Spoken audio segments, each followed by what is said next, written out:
नमस्ते and welcome to my channel. आज के वीडियो में हम एक ऐसी इम्पोर्टेंट महादशा पे डिस्कशन करने वाले हैं जो एक बहुत ही सिग्निफिकेंट टाइम पीरियड के लिए आपके लाइफ में आता है। और ये एक बहुत ही पॉजिटिव महादशा मानी जाती है। हमने अभी जितने भी महादशा डिस्कशन करी, जैसे राहु, केतु, शनि, ये मोस्टली तामसिक टेंडेंसीज लेके आते हैं एंड स्पेशली कार्मिक टेंडेंसीज। तो अभी हमने कुछ मेलेफिक महादशास के बारे में बात करी है and there is one important mahadasha also which plays a very significant role. और जब किसी को पता लगता है कि उसकी महादशा आने वाली है, everyone feels a sense of relief. It is Jupiter mahadasha. आज की जो वीडियो है वो हम डिकोड करने वाले हैं जुपिटर महादशा पे। अब आपने बहुत अच्छा रिस्पॉन्स दिया था राहु महादशा पे and I could sense from the comments that कि आप लोग कहीं ना कहीं राहु को लेके बहुत ज्यादा टेंशन में थे, या राहु को लेके लाइफ में बहुत सारी चीजें आपकी लाइफ में वैसे हुई जैसे डिकोड करा गया है उस वीडियो में। बट जब आप राहु से जुपिटर में जाते हो, या जाने वाले हो, या गए थे, तो आज हम उन्हीं चीजों पे डिस्कशन करने वाले हैं कि जुपिटर लेके क्या आता है आप लोगों की लाइफ में। और जब राहु से आप जुपिटर में जाते हो तो क्या लाइफ में बदलाव आता है, और राहु के बाद ही क्यों जुपिटर की महादशा आई जाती है, इसको भी देखेंगे आज। देखो, जब राहु आपकी लाइफ में 18 साल तक होता है तो लाइफ में एक सर्टेन सेंस ऑफ ऐसी चीजें होती है कि जहाँ पे हम कुछ ना कुछ इल्यूजन्स में घिरे हुए होते हैं। अगर इन शॉर्ट में कहूँ तो डार्कनेस रहता है। हमें लग रहा है कि हम जो कर्म कर रहे हैं वो पॉजिटिव कर रहे हैं, बट आप कैसे कर्म पॉजिटिव कर सकते हो जब आपके डार्कनेस अंदर है, जब आपकी लाइफ में एक लाइट की कमी है और एक अवेयरनेस की कमी है। क्योंकि राहु को लग रहा है कि वो जो कर रहा है वो सही कर रहा है, बट जब आप किसी जुपिटर वाले पर्सन का पर्सपेक्टिव लोगे ना, तो उसके अकॉर्डिंग शायद वो अभी भी एक इल्यूजनरी मोड पे है। क्योंकि जुपिटर वाला एक कॉन्शियस लिविंग करता है, और राहु के टाइम पे आप देखना कि आप जो करते हो ना वो आप कॉन्शियसली नहीं करते हो, जो आपका मन आपसे बोलता है करने के लिए आप वो करते हो। It's like bondage of your own mind. तो अगर आपने राहु महादशा देखी होगी तो उसमें आपको मैंने यही रेमेडी बताया कि राहु को कंट्रोल करने के लिए सबसे पहले अपना मन कंट्रोल करिए। तो जब आपकी लाइफ में इल्यूजन्स आपके आसपास होते हैं, जब आपकी लाइफ में अवेयरनेस नहीं होता है, एक लाइट की कमी होती है, जो आपको एक राइट गाइडेंस पता होते हुए भी आप शायद उसको अपनी लाइफ में अप्लाई नहीं कर पाते हो, जस्ट बिकॉज आप एक एक another he level of mind bondage में होते हो। एक सर्टेन सेंस ऑफ फ्रीडम नहीं फील कर पाते हो, क्योंकि वो हैबिट्स, वो चीजें, वो पैटर्न्स इतने स्ट्रांगली क्रिएट हो जाते हैं राहु के टाइम पे कि आप समझ ही नहीं पाते हो कि दैट चाहकर भी वो गुरु का ज्ञान अपनी लाइफ में होते हुए भी अप्लाई नहीं कर पाते हो। ये ही एक कमी रहती है राहु के टाइम पे। तो जब आप राहु से जुपिटर में जाते हो ना, वो इल्यूजन्स हट के एक लाइफ में आपको अवेयरनेस मिलता है। Like you take those conscious decisions of your life. आप बेसिकली इल्यूजन से ज्ञान में आते हो। आप डार्कनेस से एक लाइट मोड में जाते हो, जहां पे आपको चीजों का समझ मिलता है, आपको एक लाइफ का बड़ा दायरा मिलता है, एक ओपन माइंडेडनेस आता है लाइफ में। राहु में क्या है, नैरोनेस है, और जुपिटर में क्या है, ओपन माइंडेडनेस है। तो आपका एक छोटा सा अप्रोच से आप एक बड़े अप्रोच में जाते हो, एक छोटी सी दुनिया में एक बड़ी दुनिया में जाते हो, एक इल्यूजन से भरे में एक नॉन इल्यूजनरी वर्ल्ड में जाते हो, एक तामसिक से आप एक सात्विक चीज में जाते हो, ऑपरेटिव ग्रह से आप बेनिफिक ग्रह में जाते हो। एंड मोस्ट इम्पॉर्टेंटली, जब आप एक मटेरियलिस्टिक दुनिया में बहुत टाइम तक अपने आप को उलझाए हुए रखते हो, और अब आपकी लाइफ में आप एक बैलेंस की ओर बढ़ते हो जिसका नाम है स्पिरिचुअलिटी। बस इतना ही समझ लेना कि जब लाइफ में गुरु का ज्ञान नहीं होता है, जब लाइफ में विजडम नहीं होता है, तो सिर्फ एक ही चीज होता है, एंड दैट इज सफरिंग। तो sufferings are bound to come when you don't have the presence of Jupiter in your life, and when you don't have the presence of knowledge in your life। तो इसी करके गुरु में आते ही आपकी sufferings कम होने लग जाती हैं, बिकॉज आपको वो एक राइट गाइड करने वाले लोग मिल जाते हैं। आप लाइफ में कुछ मटेरियलिस्टिक चीजों से ऊपर उठ के कुछ ऐसी चीजें सीख करते हो जो आपकी लाइफ में मीनिंग लेके आता है, जो आपकी लाइफ में आपको ग्राउंडेड रखता है। एंड यही गुरु का काम है। इसी करके गुरु को जीव कारक बोला जाता है।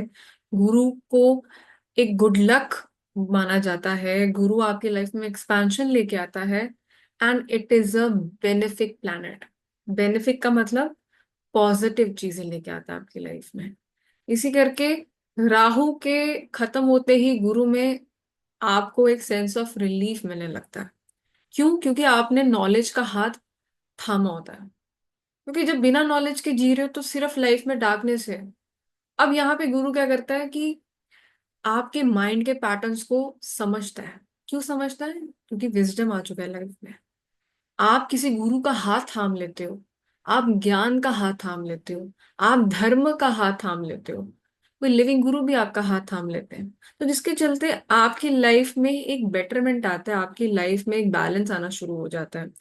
इसी का ही रोल है कि गुरु महादशा में आपकी लाइफ में सात्विकता आने लगती है। क्योंकि तामसिक क्या है? हर एक चीज ऐसी है कि जो आपको शुरू शुरू में एक सर्टेन सेंस ऑफ खुशी मिलती है, या वो एक सर्टेन सेंस ऑफ प्लेजर मिलता है। बट इवेंचुअली जब आप वो चीज करते रहते हो, आपको भी नहीं पता कि कब आप उस चीज के बंधन में बन चुके हो, और वो अब आपको उतना प्लेजर नहीं देता है। अब गुरु में क्या है? गुरु में ये है कि अब आपको वो चीज करने से आपको एक तो ब्लिस मिलता है। ज्ञान क्या है? एक ब्लिस है। अब वो चीजें करने से आपको एक ब्लिस मिलने लगता है। वो ज्ञान है जो आपको लिबरेट करने की कोशिश करता है, ना कि आपको बांधता है। इसी करके जो राहु में फ्रीडम की कमी महसूस होती है, वो गुरु के टाइम में एक सर्टेन सेंस ऑफ फ्रीडम मिलने लगता है। तो इस करके एम्बियंस में बहुत ज्यादा पॉजिटिव चेंज आता है जब आप राहु से जुपिटर में जाते हो। एक अंदर से ही एक पॉजिटिविटी या एक ऑप्टिमिज्म अप्रोच आने लगता है लाइफ में। तीसरा, आप एक एक्सपेंशन मोड में चले जाते हो। एक्सपेंशन तब होता है आपकी लाइफ में जब आप मटेरियलिस्टिक और स्पिरिचुअली दोनों तरीके से सोचते हो। सिर्फ लेफ्ट ब्रेन से काम नहीं चलता लाइफ में, आपको राइट और लेफ्ट दोनों का रोल लेना पड़ता है। और यही मिसिंग होता है आपकी राहु की महादशा में। जब आप इतना मटेरियलिस्टिक हो जाते हो, और आप किसी व्यक्ति से पूछना राहु के टाइम में आपको क्या चीजें चाहिए, तो वो सारे आपको मटेरियलिस्टिक चीजें गिनाएगा। पर जब आप किसी जुपिटर महादशा के पर्सन को पूछोगे, या ओवरऑल एक जुपिटर पर्सनालिटी से पूछोगे, तो उससे सुनना कि उसको ऐसी चीजें चाहिए होंगी जो लाइफ में मीनिंग या डेप्थ लेके आते हैं उसके लिए, अपार्ट फ्रॉम मटेरियलिस्टिक थिंग्स। तो गुरु में लाइफ इजी हो जाती है जब आप इंस्पायर्ड फील करते हो, जब आप नॉलेज, जब आप विजडम, जब आप वो लाइफ में स्पिरिचुअलिटी को बेस बनाते हो। इसी करके जुपिटर में सफरिंग्स कम होते हैं। आपकी लाइफ में एक ऑल टुगेदरली एक डिफरेंट अप्रोच आता है, एक ऑप्टिमिज्म आता है। आपको बेसिकली एक गाइडिंग फैक्टर मिल जाता है लाइफ में। यही जुपिटर महादशा है। क्योंकि जुपिटर कुछ प्रिंसिपल्स पे चलता है, राहु बहुत अनकन्वेंशनल है।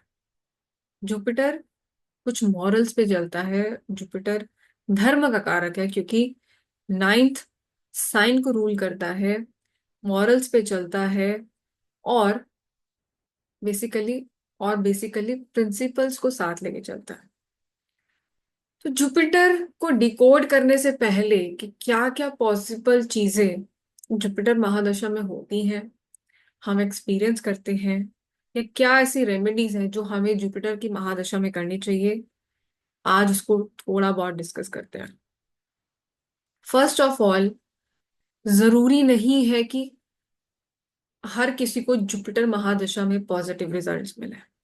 ऑल्दो जो हम चीजें डिस्कस कर रहे हैं, जो जुपिटर का काम है देना, वो होगा। बट अब हम जो चीजें फैक्टर डिस्कस करेंगे, तो वो हर किसी के लिए डिफरेंट रहेगा, बिकॉज आपके जुपिटर की प्लेसमेंट पे डिपेंड करता है। अगर अच्छा प्लेस्ड है, तो वो जो सारी चीजें हम डिस्कस करेंगे किसी ना किसी वे में आपके लाइफ में एक्सपेंशन की ओर काम करेगा। और अगर बहुत ही खराब प्लेस्ड है, तो इंसान को भटका सकता है। क्यों? क्योंकि जब जुपिटर स्ट्रांग नहीं है, तो आपको लाइफ में एक ऑप्टिमिज्म नहीं मिलेगा। आपको लाइफ में ऐसे लोग नहीं मिलेंगे जो आपको गाइड करेंगे। आपकी लाइफ में बेसिकली वो एक अवेयरनेस नहीं रहेगी। और जब लाइफ में अवेयरनेस नहीं आएगा, तो समझ लेना कि कर्म भी वैसे ही होंगे, बिना अवेयरनेस के। तो खराब कर्म होंगे, bad karmas will be there. तो इंसान बेसिकली लाइफ में भटक सकता है। इसी करके जुपिटर को बहुत ज्यादा वैल्यू दी जाती है। आप देखना कि जिनके लग्न में भी, जिनके असेंडेंट में या फर्स्ट हाउस में जुपिटर है, वो लाइफ में जितना मर्जी भटक जाए, फिर भी उनको कहीं ना कहीं से एक रे ऑफ होप मिलता है लाइफ में। उनको किसी ना किसी वे में जुपिटर बचा लेता है, क्योंकि गुरु है, गुरु का काम है कहीं ना कहीं से उसको लक प्रोवाइड करके उसको सेव करने का। तो जुपिटर इसीलिए बहुत इंपॉर्टेंट है। तो वो हम रेमेडियल पार्ट में डिस्कस करेंगे कि जिनका जुपिटर खराब है भी है, तो आप उसको कैसे बैलेंस इट आउट कर सकते हो। I will tell the genuine approach you should have when you are dealing with Jupiter or when you are in Jupiter महादशा। तो चलिए, लेट्स डिकोड जुपिटर महादशा। जुपिटर महादशा है वो आपकी लाइफ में 16 लॉन्ग ईयर्स आती है। अब 16 long years of this journey means कि आपकी लाइफ में एक एक्सपेंशन होगा। आपकी लाइफ में कुछ न्यू अपॉर्चुनिटीज चल के आप अपनी लाइफ में गेन्स लेके आते हो। और वो कैसे गेन्स हैं? गेन्स है बेसिकली, जुपिटर आपको एक मैरिज की ओर इंक्लाइन करता है। आपकी लाइफ में एक एक्सपेंशन आता है in your personal life. Personal life में आपकी मैरिज होती है, एंड देन एक आपका फैमिली एक्सपेंशन होने लग जाता है। तो आप देखना कि जुपिटर जो है ना, अगर आपके फोर्थ हाउस में भी लिंक होगा, तो किसी ना किसी वे में ना आपकी फैमिली थोड़ी सी बड़ी होगी। You can say a joint family. Family में एक्सपेंशन होता है, फैमिली में और लोग जुड़ने लगते हैं।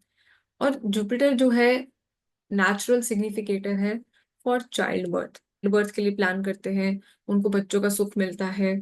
तो बेसिकली जुपिटर आपको एक पर्सनल लाइफ में एक ब्लिस देता है, क्योंकि सात्विकता है। प्रोफेशनली भी गुरु आपको न्यू अपॉर्चुनिटीज देके स्टेबलाइज करता है। फाइनेंशियली स्ट्रांग फील करते हो, फाइनेंशियल अपॉर्चुनिटीज आती हैं आपके पास।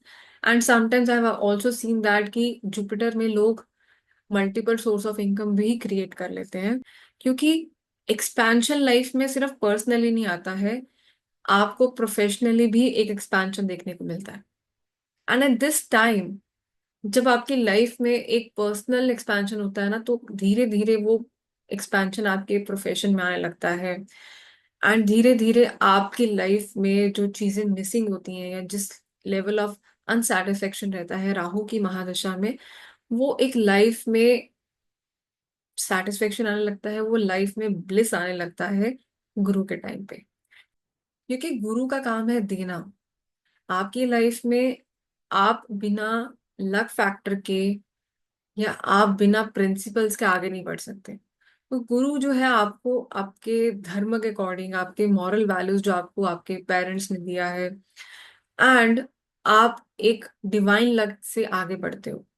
तो गुरु के टाइम पे आपको पर्सनली, प्रोफेशनली एक राइज देखने को मिलता है। ऑल्सो गुरु बहुत अच्छे ट्रैवल्स भी देता है। गुरु के टाइम पे फॉरेन ट्रैवल्स होना, कहीं ना कहीं आपका ट्रैवल्स में इंक्रीज होना, ये भी काफी देखा गया है। क्यों? क्योंकि जो गुरु है वो सैजिटेरियस एंड पाइसेस का लॉर्ड है। जो नाइन्थ साइन है विच इज सैजिटेरियस, ये आपको बहुत अच्छे लॉन्ग डिस्टेंस ट्रैवल देता है। And the Pisces gives you foreign travels. तो गुरु के टाइम पे आपके ट्रैवल्स बढ़ने लगते हैं। बेसिकली ये भी देखा गया कि लोग इस टाइम पे फॉरेन सेटलमेंट पे भी आ जाते हैं। एंड जिन लोगों का काम फॉरेन लैंड से एसोसिएटेड है और जिनका काम फॉरेन में है, तो वहां पे भी एक एक्सपेंशन देखने को मिलता है। तो बेसिकली फ्रीक्वेंट ट्रैवल्स होना वर्क से रिलेटेड या पर्सनल ट्रैवल्स, फंड से रिलेटेड ट्रैवल्स, तो लोग जुपिटर ओरिएंटेड प्रोफेशंस में जैसे consultancy, guidance, you know spreading knowledge, wisdom, teaching, travelling, तो ऐसे जो भी प्रोफेशंस हैं, in fact also writing books, teaching students and imparting certain wisdom online or offline whatsoever it is, तो ये सारे कंसल्टेंसी गाइडिंग वाले गुरु ओरिएंटेड प्रोफेशंस हैं, इसमें काफी राइज हो जाता है। इसमें उसको रिकॉग्निशन मिलता है अपने काम के रिलेटेड, इसमें उसका काम बढ़ जाता है, काम से रिलेटेड काफी पॉजिटिव चेंजेस आते हैं। And overall also Jupiter gives you very good opportunities, gives you a massive openness and massive expansion in your profession. तो professionally and financially Guru makes you more stable। क्यों? क्योंकि आप एक conscious decisions में चलते हो, आपको वैसे लोग मिलते हैं, वैसे आपको अपॉर्चुनिटीज मिलते हैं जो एक राइट अपॉर्चुनिटीज होते हैं। क्यों? क्योंकि वो आपको भटकाने का काम नहीं करता गुरु, आपको डायरेक्टली उन लोगों से कनेक्ट करवाएगा, डायरेक्टली उन अपॉर्चुनिटी से कनेक्ट करवाएगा, जिसके चलते आप ग्रो करते हो। You are able to pick right threads in Guru mahadasha. तो अब बात करते हैं जुपिटर एंड हेल्थ, कि कैसे जुपिटर महादशा में आपकी हेल्थ इम्पैक्ट करती है, क्या चेंजेस आते हैं आपकी हेल्थ में। Let's talk about that. तो फर्स्ट ऑफ ऑल, जुपिटर को हम एस्ट्रोलॉजी में एक नेचुरल सिग्निफिकेटर मानते हैं for a positive health. Like जो भी चीजें आप राहु के टाइम पे सफर कर रहे थे, आपकी हेल्थ ओवरऑल अच्छी नहीं रहती थी, तो जुपिटर में एक बैलेंस आता है आपकी हेल्थ को लेके। आप बेसिकली तामसिक लाइफस्टाइल से आप सात्विक लाइफस्टाइल पे आते हो, तो जुपिटर आपको बेनिफिट देता है आपकी हेल्थ से। क्यों? क्योंकि जुपिटर जो है हीलिंग का काम करता है, जुपिटर हील करता है basically. And also once you start to make conscious food choices and conscious living choices, तो इवेंचुअली वो आपकी हेल्थ को आगे चल के बेनिफिट करता है। But one thing I have seen here is that कि अगर जुपिटर इल प्लेस्ड हो, तो वो उस प्रॉब्लम को, उस डिजीज को एक्सपैंड भी करता है, क्योंकि एक्सपेंशन का कारण है। अगर तो जुपिटर बहुत ही अच्छा प्लेस है, तो आपकी सफरिंग्स, स्पेशली हेल्थ सफरिंग्स को कम करेगा। पर अगर जुपिटर खराब है, तो आपको हेल्थ वाइज कुछ प्रॉब्लम्स भी देके जाएगा, क्योंकि वो उस प्रॉब्लम को बढ़ा सकता है basically. One thing I have seen more in many of the clients that कि जब उनकी जुपिटर की महादशा आती है, उनका बॉडी वेट बढ़ने लगता है। एक एक्सपेंशन आपके बॉडी वेट में भी आता है, आपके फैट में भी आता है। तो जुपिटर के टाइम पे एक चीज का ध्यान रखने की जरूरत है कि आप ज्यादा स्वीट्स पे क्रेव मत करो।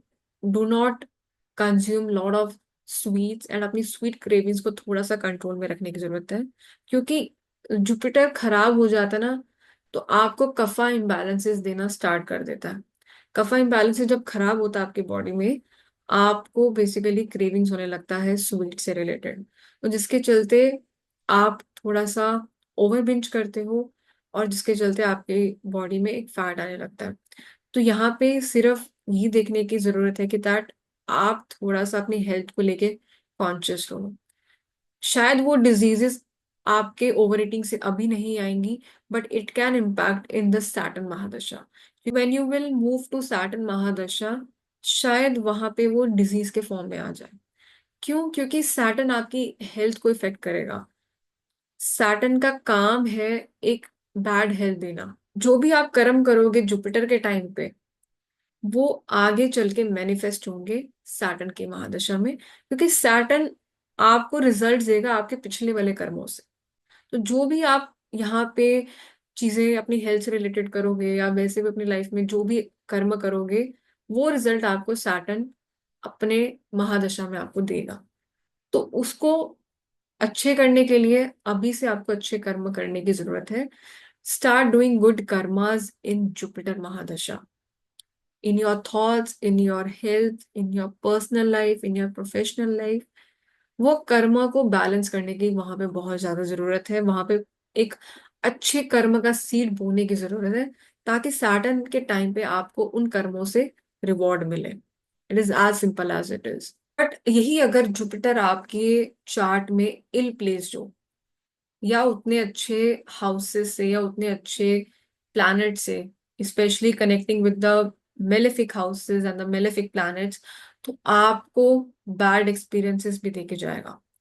जितनी भी चीजें हमने डिस्कस करी हैं, पर्सनल लाइफ, आपके मैरिज में शायद वो चीजें इनिशिएट ना हो, फैमिली लाइफ ना बढ़े, आपके चाइल्ड बर्थ में कुछ कॉम्प्लिकेशंस आए, कंसीविंग में प्रॉब्लम्स आ सकती हैं, आपका बॉडी वेट बढ़ेगा, आपके जो भी हेल्थ इश्यूज चल रहे हैं वो कहीं ना कहीं एक्सपैंड होते रहेंगे, एंड ट्रैवलिंग उतने फ्रीक्वेंट ना हो, या ट्रैवल्स में प्रॉब्लम्स हो, तो वो सब चीजें आपको एक्सपीरियंस करने को मिलेंगी अगर आपका जुपिटर अच्छा नहीं है। और जुपिटर अगर अच्छा नहीं है तो सबसे पहले तो ये होगा कि इंसान जो है लाइफ में सफर करेगा। क्यों? क्योंकि गुरु उसका उसको लाइट देने की बजाय उसको कहीं ना कहीं भटका देगा, या उसको वो अपॉर्चुनिटीज नहीं देगा जहां पे उसकी लाइफ में एक स्टेबिलिटी आए। तो जुपिटर की अगर हम रेमेडीज की बात करें, तो सबसे पहले रेमेडी तो यही आती है दैट कि आप जुपिटर के टाइम पे अपना राहु को ना ज्यादा स्ट्रांग करो, और जुपिटर को खराब मत करो। क्यों? क्योंकि अगर अब आप राहु को ज्यादा स्ट्रांग करते रहोगे तो जुपिटर का सात्विकता खत्म होता रहेगा। आपने बेसिकली डार्कनेस को अपनी लाइफ में बेस बना लिया। वो डार्कनेस बढ़ता रहेगा, और वो जो लाइट है और जिसका काम है डिवाइन लक लेके आना, वो साइडलाइन होता जाएगा। आप और ज्यादा मटेरियलिस्टिक होते रहोगे, और स्पिरिचुअलिटी जब लाइफ में नहीं आएगा तो जुपिटर के टाइम में वो बैलेंस क्रिएट ही नहीं होगा। ऐसी चीजें, ऐसी हैबिट्स, या ऐसा बेसिकली माइंडसेट नहीं बनाने की जरूरत जो राहु को स्ट्रॉन्ग करे। बेसिकली अपने धर्म से कनेक्ट करना, ना कि ज्यादा अनकन्वेंशनल होना। आपको सात्विकता को अपनी लाइफ का बेस बनाना है। आपको ज्ञान से ज्यादा जुड़ना है, ना कि आपको और ज्यादा मटेरियलिस्टिक हो जाना है। क्योंकि स्पिरिचुअलिटी आने से गुरु आपको और अच्छे रिजल्ट्स देगा। तो इसका एक ही सिंपल रेमेडी है दैट कि अपने गुरु को ज्यादा स्ट्रांग करो, और राहु को स्ट्रांग ना होने दो। क्योंकि जब राहु स्ट्रांग होता जाएगा, इवेंचुअली वो ओवर पावर कर जाएगा जुपिटर को। तो जुपिटर को स्ट्रांग कैसे करना? तो जुपिटर को स्ट्रांग करने के लिए सबसे पहले तो ज्ञान, ध्यान और सात्विकता लाइफ में लेके आने की जरूरत है। सात्विक महादशा में अगर आप तामसिक चीजें करोगे तो आप उस सात्विक महादशा की सात्विकता को खत्म कर रहे हो। अब सात्विकता है क्या? बेसिकली प्योरिटी है। Purity in your thoughts, in your actions, in your words, and basically having a सात्विक वे ऑफ लाइफ। अब सात्विक वे ऑफ लाइफ, मैं 4 दिन ऐसे अपनाने की कोशिश करूं, शायद मैं भी फेल हो जाऊंगी। तो सात्विकता आती कैसे है? Bye doing some sattvic donations, by living the lifestyle of sattvikta, कि जैसे कॉन्शियस लिविंग करना, adding a spirituality as a base to your life, doing meditation, you know having the teachings of your guru। तो वो एक सात्विकता है। अब आप इसमें तामसिक चीजें करने लग जाओगे, तो आप जो भी रेमेडीज करते रहोगे जुपिटर की, थर्सडे को दान करना, या येलो फ्रूट्स खाना, या फास्टिंग करना, वो भी चीजें साइडलाइन हो जाएंगी जब तक आप उस सात्विकता को, जब तक आप उस स्पिरिचुअलिटी को उस टाइम पे बेस नहीं बनाते हो। तो जिनका भी जुपिटर ओवरऑल वीक है, अपने जुपिटर को स्ट्रॉन्ग करने के लिए start adding spirituality, start having a सात्विक लाइफस्टाइल इन योर रूटीन। ये बहुत इंपॉर्टेंट रहेगा। गुरु is associated with the 9th house, जहाँ पे ट्रैवल्स आते हैं, जहाँ पे आपके कुछ रिलीजियस प्लेसेस पे जाना, कुछ पिलग्रिमेज चीजों पे आप ट्रैवल करना, तो ये सब चीजें बहुत अच्छा रिजल्ट देगा। To having certain religious travels, और टू विजिटिंग रिलीजियस प्लेसेस, तो वो चीजें आपके गुरु को स्ट्रॉन्ग करेगा। Last and very important, is doing daan, donation. जब गुरु आपको देने वक्त नहीं सोचता है, तो जब आपको इतना सारा कुछ मिलता है तो आपको भी उसको देने में नहीं सोचना है। हो सके किसी बच्चे को ज्ञान देना, किसी बच्चों को अपनी बुक्स प्रोवाइड करना, नॉलेज, पेन, स्टेशनरी स्टफ, तो जो भी चीजें जो उसकी लर्निंग के लिए हेल्प करें, उसकी ग्रोथ के लिए हेल्प करें, आपको वो चीजें देनी चाहिए। ओवरऑल कुछ दान होना चाहिए। और स्पेशली जब आपका जुपिटर रेट्रो हो, तो आपको और दान करना चाहिए। तो जितना आपको जुपिटर में मिलता है वो किसी ना किसी वे में आपको आगे देना चाहिए। ये गुरु की एनर्जीज है। वो सात्विकता आपके दान में हो, आपके कर्म में हो, आपकी सोच में हो, और आपके एक्शंस में हो। और जुपिटर के टाइम पे नहीं होना चाहिए। This is also a way of life. Having सात्विक approach as a way of life. It makes your living better and it makes your life worthful. Having a tamasic lifestyle will not make you grow and will keep you in your boundaries and will not let you feel the true freedom in your life. तो सात्विक क्या है, वो आपको एक liberate करने की कोशिश करता है बेसिकली। तामसिक लाइफस्टाइल या तामसिक अप्रोच आपको कहीं ना कहीं बांधने की कोशिश करता है। गुरु के टाइम पे नॉलेज को बेस बनाओ, स्पिरिचुअलिटी को बेस बनाओ, पॉजिटिव कर्म जनरेट करने के लिए चीजें करो, एंड हैविंग अ सात्विक way of life. That is all about गुरु महादशा। ऐसे कुछ अगर क्वेश्चंस हो गुरु महादशा से रिलेटेड, आप मुझे कमेंट करके पूछ सकते हो। And also do let me know कि आप नेक्स्ट वीडियो कौन सी महादशा पे देखना चाहते हो। That's it for this video. Thank you so much. Have a great day.